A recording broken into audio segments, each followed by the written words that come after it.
You are looking at a live view of the Falcon Heavy. Yes, the Falcon Heavy on historic pad 39A at Kennedy Space Center, awaiting liftoff at 3:45 p.m. local time. Welcome to our live launch webcast. My name is Lauren Lyons. I'm an engineer in our flight reliability department here at SpaceX, and I am so excited to be here with you today, along with my co-hosts, bringing you coverage of the first ever test flight of Falcon Heavy. At liftoff, Falcon Heavy is going to be the world's most powerful operational rocket by a factor of 2. And today is the day that we attempt to demonstrate that power.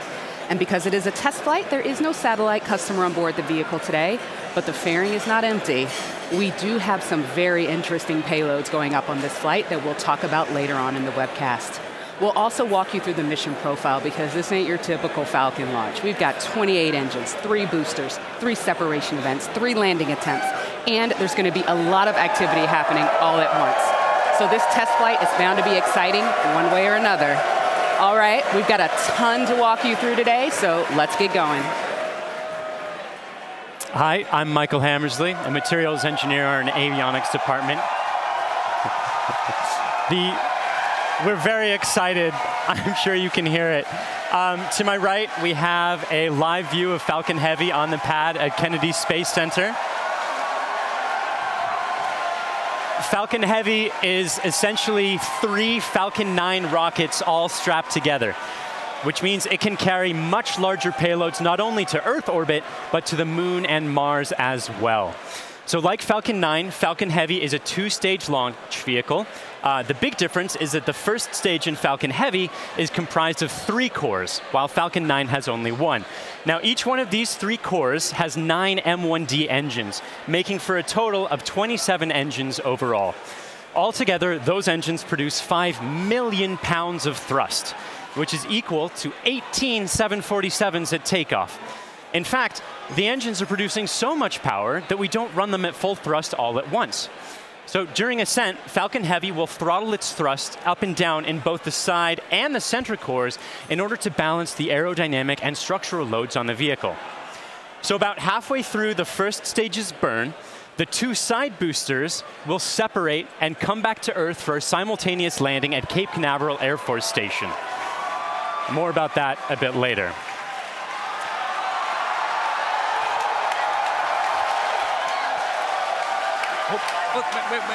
Wait. At that point, the mission proceeds very much like a standard Falcon 9 flight. The center core will keep on firing for another minute to burn all of its fuel, and it will perform a standard stage separation from the second stage on top. This second stage, with the fairing right at the very top there, the second stage is exactly the same as any other Falcon 9 flight, except we've loaded a bit more helium onto it this time. Now, that second stage will be sending our payload way out into a Mars-crossing orbit, which we'll also get into a bit later. But all in all, with a successful launch, Falcon Heavy is going to be the largest and most powerful operational rocket in the world. We're very excited to be launching it today. Let's check in on exactly how it's doing. Good afternoon. I'm John Innsbrucker, the Falcon Principal Integration Engineer at SpaceX. We're currently at T-minus 17 minutes, 40 seconds and counting down. The good news that all systems are go for launch. We're working no problems with the SpaceX test flight of the Falcon Heavy launch vehicle. Now we're currently loading propellant on all 3 first stage boosters, and we began loading a couple minutes ago on the second stage LOX tank. Now this is the same method that we use on the single-core Falcon 9. It just scaled to handle 3 first-stage boosters. Now we're loading liquid oxygen and kerosene. We do that because in order to support combustion, you need oxygen.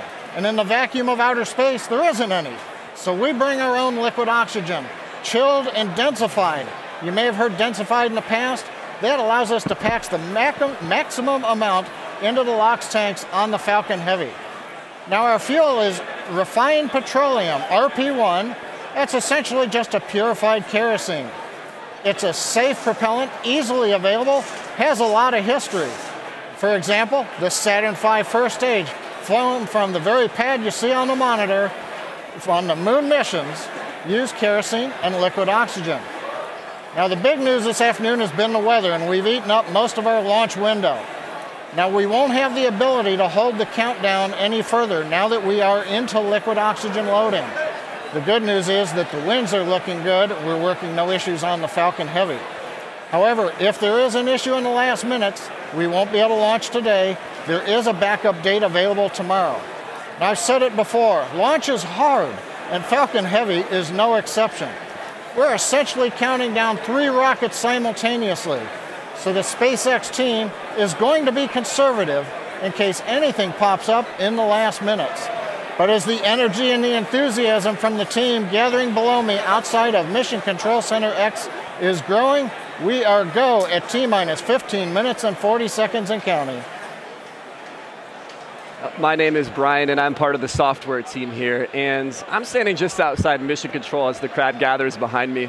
We're all anxiously awaiting this very first test flight of Falcon Heavy. Now today, SpaceX has over 6,000 employees in locations across the country, but it wasn't always like that.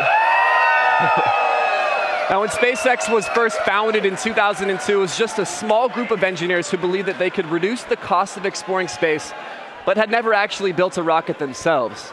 Now Falcon 1 was the first rocket we developed, and it was pretty small relative to Falcon 9 and Falcon Heavy. While the Falcon Heavy on the right of your screen is over 230 feet tall, Falcon 1 stood only about 70 feet tall and could only carry about a half a ton to orbit. However, despite its small size, Falcon 1 served a very large purpose. It was our roadmap to using modern technologies to engineer a vehicle that was not just more reliable, but was less expensive than alternatives. Now, we had 3 test flights of the Falcon 1 before we found success. But on that 4th Falcon 1 flight, it became the first privately developed liquid-fueled rocket to reach Earth orbit. Now fast forward to today, and SpaceX has had 49 successful rocket launches. We have recovered 21 first stages, and we have reflown 6 of those. We have had 14 Dragon launches and have successfully reused the spacecraft as well. Now our next step on this journey is just minutes from now when we'll attempt the first test flight of our heavy lift launch vehicle. Now there have been many challenges along this long road, and it has not been easy. But no matter what happens today, it has all been worth it. Now one of the many challenges we're hoping to overcome with this test flight is the recovery of all 3 cores of the Falcon Heavy first stage. Although we have demonstrated success with the recovery of a single core, 3 is on a whole nother level. So let's check in with Michael to get an overview of what that story may look like. At SpaceX, our primary goal is to enable people to live on other planets, most notably Mars. But it's hard to do this without dramatically lowering the cost of access to space. And the best way to accomplish that is to reuse as much of the rocket as possible. So we've been successful at landing and reusing Falcon 9 rockets for over 2 years now. And Falcon Heavy aims to continue this trend of reusability. So today, we'll be attempting to recover all 3 of the first stage cores by using both of our landing methods, by land and by sea. So the side boosters have actually been used before on missions TICOM 8 and CRS 9. And at the time of booster separation, during ascent, the side cores will still be going slowly enough to turn around. So it makes sense to return them to Cape. They'll be executing a 3-burn maneuver to get them back to landing zones 1 and 2 and Cape Canaveral Air Force Station. You may have heard of landing zone 1. Landing zone 2 is an identical landing pad right next to it for Falcon Heavy landings. The center core will be going too fast to efficiently return it to Cape Canaveral Air Force Station. So we're going to use the autonomous spaceport drone ship to catch it about 300 miles off the Florida coast. It will also be executing 3 burns to get there. So if all goes well after launch, we'll have 3 first stage cores back on Earth, 2 for the second time, and a wealth of data for perfecting airplane-like operation in the future. So countdown is still proceeding nominally. So let's check in again on how Falcon Heavy is doing. We just passed T-minus 12 minutes in the countdown of the test flight of Falcon Heavy. Fuel is completely loaded on the second stage. The first stage is also loaded with fuel, except for a small top-off that'll happen between T-minus 7 minutes and T-minus 6 minutes. Our major activity now is loading liquid oxygen on the boosters and the second stage. Liquid oxygen propellant loading on the first stages will end between T-minus 4 minutes and T-minus 3 minutes. Liquid oxygen loading on the second stage is the last one to finish, ending by T-minus 2 minutes. Now, in addition to loading propellant, the team is preparing to perform their final checks of the Merlin engines. will begin chill-in of the Merlin engine turbopumps with liquid oxygen as typical at T-minus 7 minutes like we do on Falcon 9 flights. We'll also be verifying valves and using the thrust vector control actuators to move the engines to verify the actuators are working correctly. As we get to T-minus 4 minutes, the clamp on the top of the strung back will open. You can see it just behind the Falcon Heavy. That entire structure will move about 1.5 degrees away from the rocket. At liftoff, it will move the rest of the way to clear Falcon Heavy, just like Falcon 9 flights. At the T-minus 1 minute mark, the flight computers will go into startup mode. They'll be controlling the countdown on the Falcon Heavy. What's different in this flight, engine ignition will begin at T-minus 5 seconds on the 2 side boosters, followed 2 seconds later by the center core. Now we're continuing to watch the weather, making sure that the ground liftoff winds don't exceed the maximum, but they're looking good right now. We continue monitoring the upper altitude winds as reported by the balloons. But right now at T-minus 10 minutes and 10 seconds and counting, the Falcon Heavy test flight is go. Because the first flight of Falcon Heavy is a test mission, we do not have a customer spacecraft on board today. Instead, we put something a little special with SpaceX inside the fairing. Now, more often than not, on the first flight of a new rocket, engineers will choose to fly a mass simulator, which is basically a heavy object of some sort to simulate the dynamics of flying a payload, but with little consequence if the mission doesn't work out exactly as planned. And as many of you already know, we have opted to have a little fun with our mass simulator. Stacked inside the fairing is Elon's cherry red Tesla Roadster, and inside of it, a passenger. His name is Starman, but don't worry, he's not human. But he is donning the SpaceX-designed spacesuit that our human astronauts will be wearing on Crew Dragon. And if all goes well today, we hope to get some live views of it as it makes its way into space. Now, in addition to the Roadster, you might also catch a glimpse of a smaller passenger, which is a tiny little Hot Wheel Roadster carrying a tiny little Starman, which is a little Easter egg for today's mission, so keep your eyes peeled for that. But those are not the only payloads we're flying today. Secured inside the Roadster is another really special passenger called an ARC. An ARC is a 5D laser optical quartz storage device, which is essentially a high-tech, high-data storage unit that can survive in the harsh environment of space. It's built by the ARC Mission Foundation, which is an organization whose purpose is to store libraries of human knowledge and data on these devices and send them off into space with interplanetary travelers, thus preserving human achievements well beyond Earth. On the ARC that's being launched today, the Foundation has stored Isaac Asimov's classic sci-fi series, The Foundation Trilogy, which was the original inspiration for the ARC mission.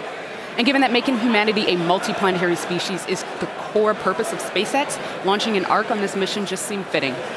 And last but certainly not least, a little something special for our hardworking SpaceX team.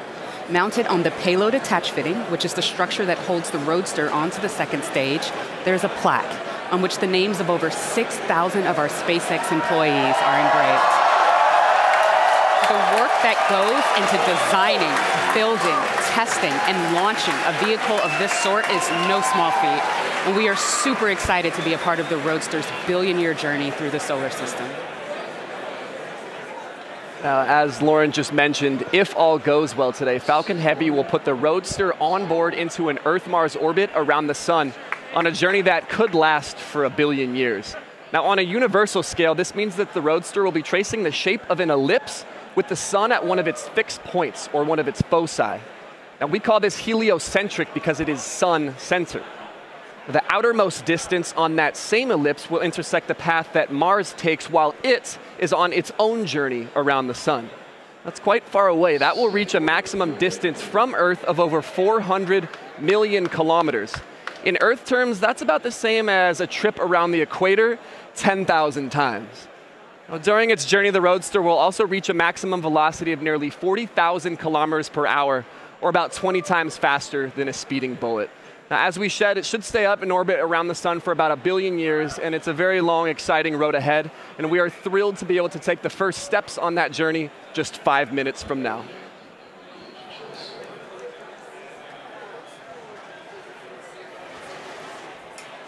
The SpaceX team continues to count down for launch of Falcon Heavy test flight.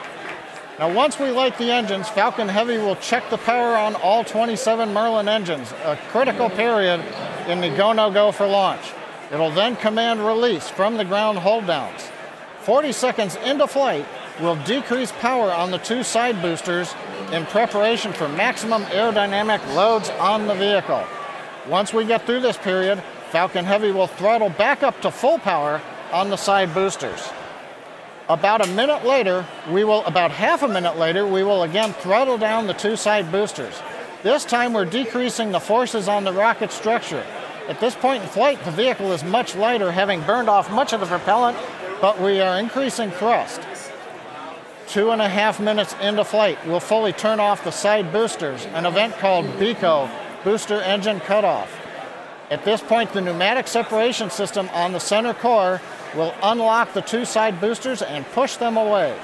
The side boosters will disconnect first at the top of the center core, then milliseconds later from the bottom, so they'll actually rotate away from the center core slightly. Once the side boosters are clear, the center core will throttle up to full power and burn for another 25 seconds. Finally, at just past 3 minutes after liftoff, the center core will shut down, an event called MECO, Main Engine Cutoff, and the second stage will separate. From this point on, it's like a Falcon 9 mission. The fairing will separate, the MVAC-D upper stage engine fires, eventually sending the stage and payload out into the solar system to orbit around the sun. So that gives you a feel for the sequence of events we're planning on today's flight. So now, at T-minus 4 minutes, 45 seconds and counting, let's witness the test flight of Falcon Heavy.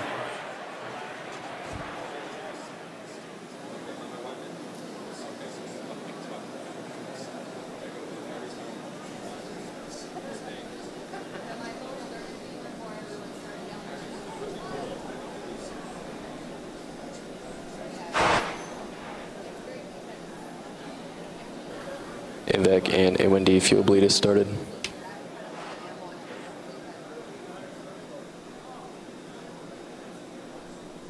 Safety NY locks low, throttling to close out.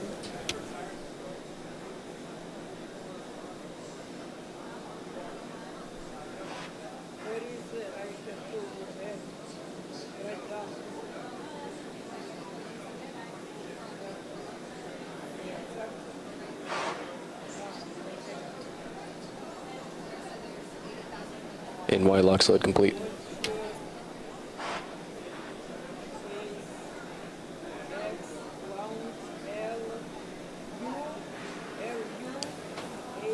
PY lock load, throttling to close up. PY lock load complete.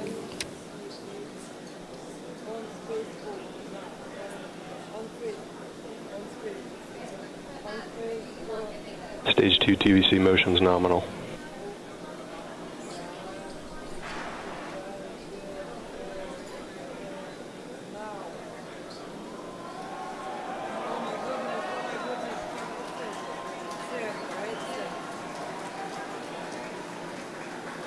BOGO bleed verification. Center core lock load complete. Strombeck lower has ended. Strombeck's at 88.2 degrees.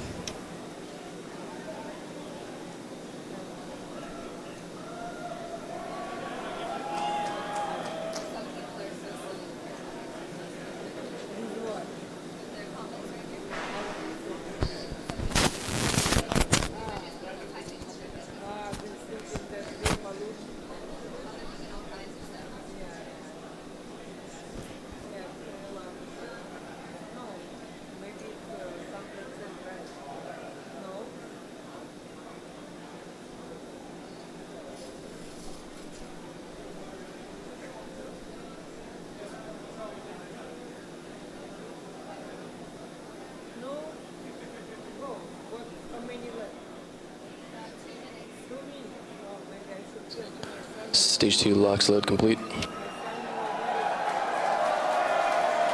Falcon Heavy prop load is complete.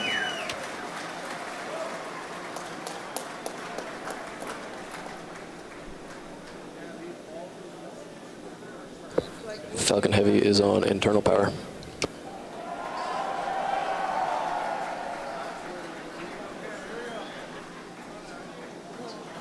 Vehicles in self-align.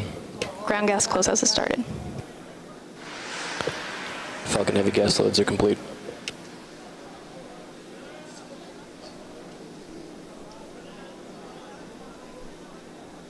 M1D fuel bleed complete.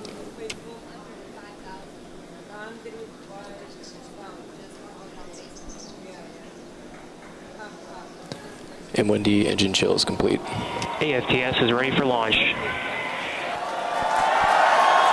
Ground gas closeouts are complete. Falcon Heavy is in startup.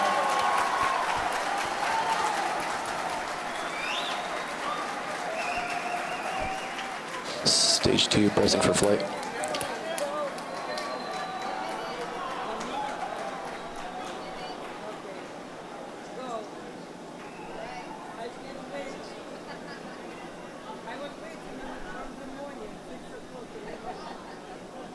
T-minus 30 seconds. Launch director on countdown 1. SpaceX, Falcon Heavy, go for launch. Falcon Heavy is configured for flight. T-minus 15, standby for terminal count. 10, 9, 8. Side booster ignition. 6, 5, 4, 3, 2, 1, 0. Ignition. Off. Go Falcon Heavy.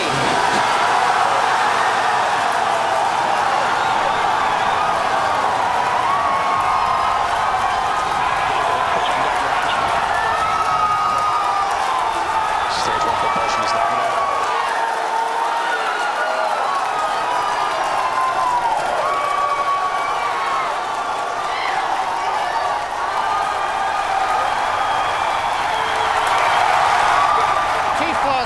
Seconds, if you can hear me over the cheering.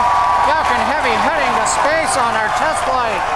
Building on the history of Saturn V Apollo, returning pad 39A to interplanetary missions. We're getting ready to throttle down for max Q.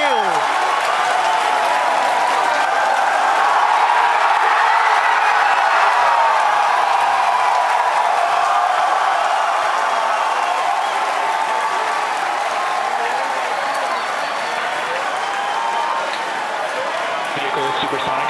You've heard the call out. Vehicle is supersonic.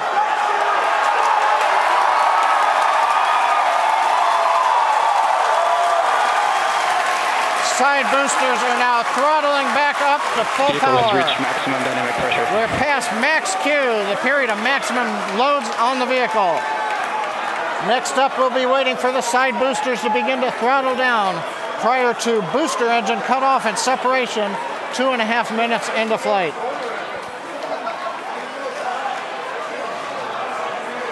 GNC trajectory looks good on the Falcon Heavy.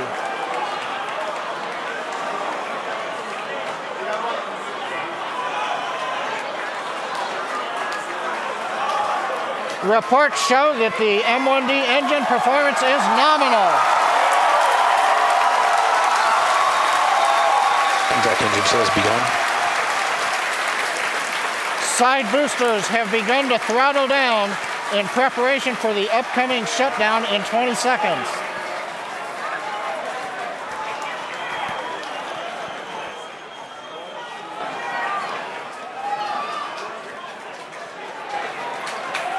Major event coming up with side booster shutdown and separation.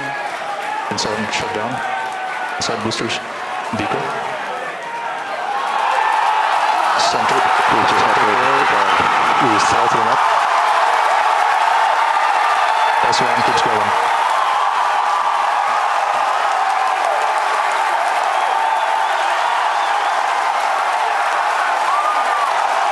Still booster base box started.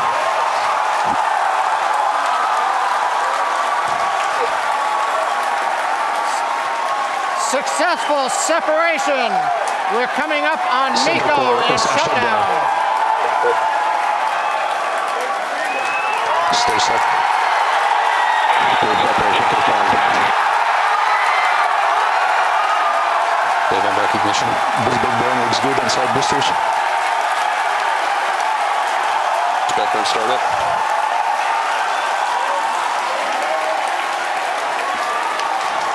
Coming up on fairing separation. Center core side engines on power, also look good.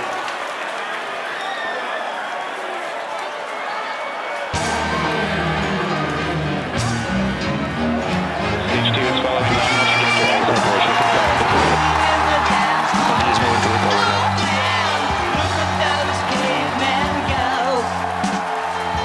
He's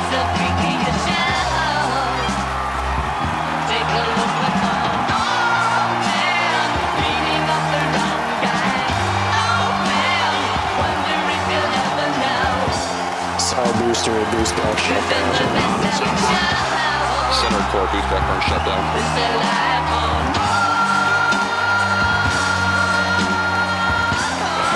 Acquisition of signal.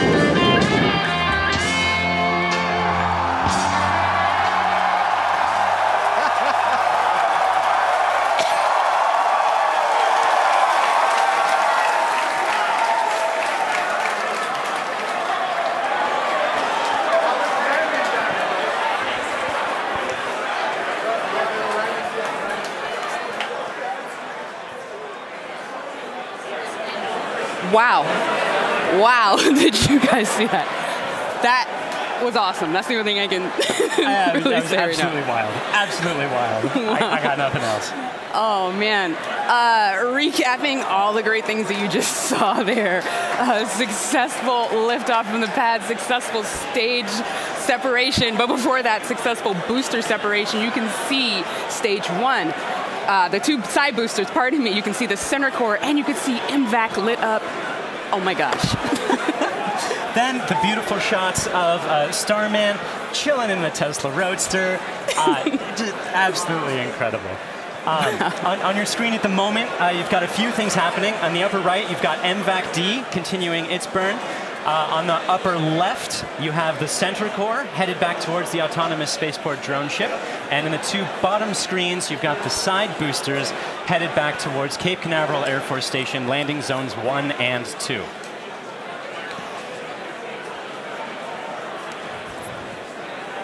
The next step coming up for the side boosters and the center booster is the re-entry burn.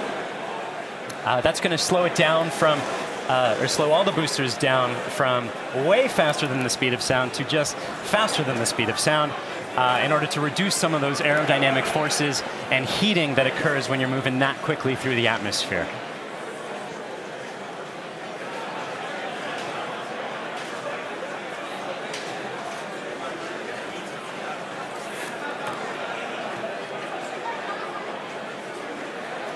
And as you can see on your screen, that re-entry burn for those 2 side boosters has begun.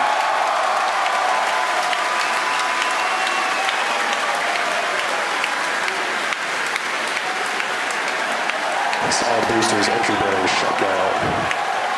Side core entry burn started.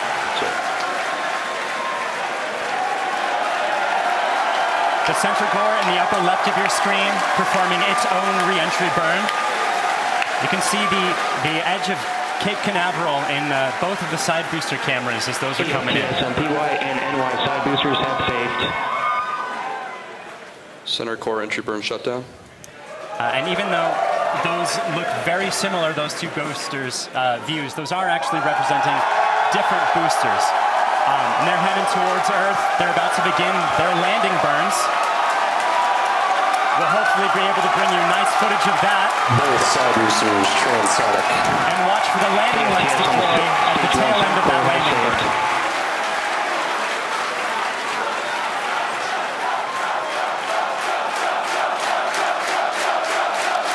And that landing burn has started. Stage 2, terminal guidance. Both boosters looking to be on track towards their respective landing zones. Landing burns have started. Side boosters landing legs have deployed.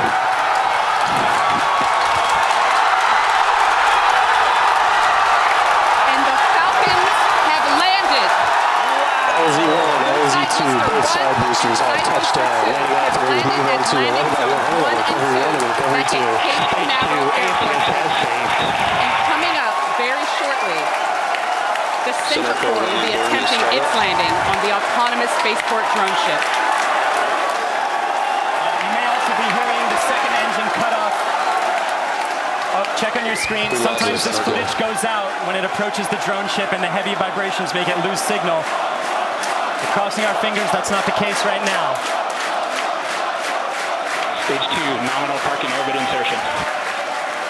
So it looks like that landing is happening at the moment. We have lost signal. We're hoping that signal comes back shortly.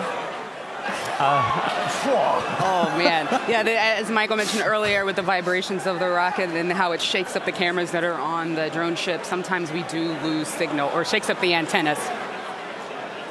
Oh, and we've just gotten confirmation. Oh. We're waiting to hear what happens, and so we're listening in, and we're still waiting to hear. We'll let you know as soon as we find out. You'll know. People are cheering, but we'll get the call and know hopefully very, very soon how that center core is doing, whether it's standing up proud on that drone ship or not. Meanwhile, other two landings. those were absolutely gorgeous. Meanwhile, the second stage is continuing its trajectory towards Mars. It's all looking good there. John, come give us a recap of the full mission. He stands. Well, if you could hear all that cheering, it was an outstanding test flight of the Falcon Heavy.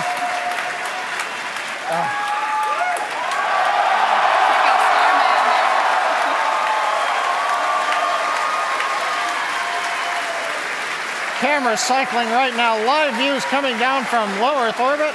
The second stage successfully got there, and it got there as the culmination of a great Falcon Heavy test flight.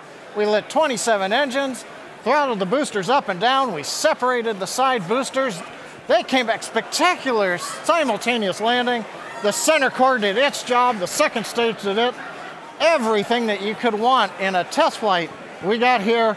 Now we're just looking for the icing on the cake to find out what happened on the drone show. But all in all, an outstanding test flight for Falcon Heavy. Wow, what an absolutely momentous occasion. Thank you so much to the range for contributing their expertise to today's launch, the FAA for the licenses to launch and land those boosters, as well as the rest of Falcon Heavy. And thank you to you, the viewers, for joining us for a really, really cool moment here. And to find out what happened with the center core and what's going on with Starman as he makes its journey through space and all of our other launches, you can visit us at SpaceX.com and follow us on social media on LinkedIn and Twitter. If you would like to join us on exciting projects like these, please visit SpaceX.com/careers. From the entire grateful team here, thank you again for joining us. We'll see you next time.